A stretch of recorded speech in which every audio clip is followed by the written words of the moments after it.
We're in a listening process at the moment, and our request is for the local health board to listen to the voice of Gwyneth. That's number one. And as a staff nurse working in the A&E department, we really support the staff in the hospital, are really thankful for your support. Because without the public speaking up, it'll fall on deaf ears. But the local health board are very concerned about the public opinion, so we've got to keep the pressure on. And the staff in the hospital are very appreciative towards everyone that's here this evening and all the support that the Prince Philip Hospital is receiving. It's so important that we keep it up, because we're all potential patients and all of our families potential patients. As a staff nurse working in the A&E department, I know what it's like there. We do a wonderful job under difficult circumstances often. And last year, that is 2011, we saw over 33,000 patients came through our door. I'm not saying some of them were minor complaints, some of them were major complaints that had to be stabilised and moved on. But over 33,000 patients came through that door. And my question is, where will they receive the service? Glanquili Hospital is full to capacity. Morriston don't want our patients on top of their own. So there is a question of where will they receive the service? The answer the local health board will say is that all issues will be solved in the community.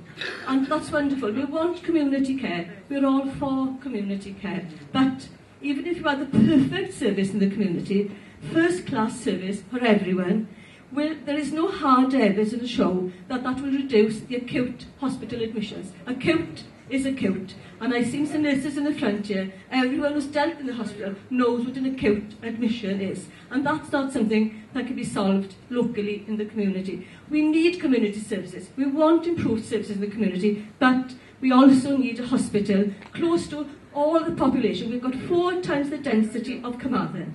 And that means we shouldn't be losing our service. We want Bronx and Withy Bush are the very best. It's a very rural area, and they brought out the rural health plan, and that's grand. But Llanelli is not a rural area, and we deserve an urban health plan as well.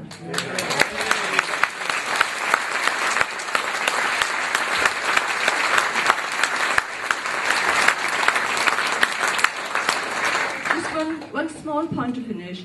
There was a proposal, I know it was only a proposal, to close a 20-bedded ward, which is Ward 5, that's medical ward.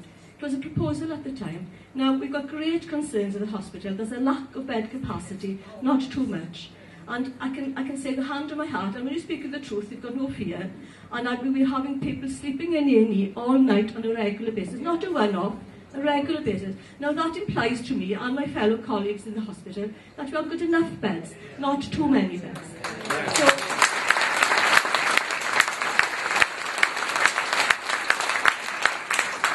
and the last point is this. Today, on the news, the British Medical Association made an announcement, and their announcement was that the local health boards throughout Wales are in a panicking in trying to reduce the financial burden. You know, they're trying to have financial savings, but they're doing it in a panic by cutting services and reducing bed capacity. So, as a result of this announcement by the British Medical Association today, should we put pressure on the local health board to reconsider their proposals, to stop in their tracks and look at other ways, not cutting beds, not reducing services?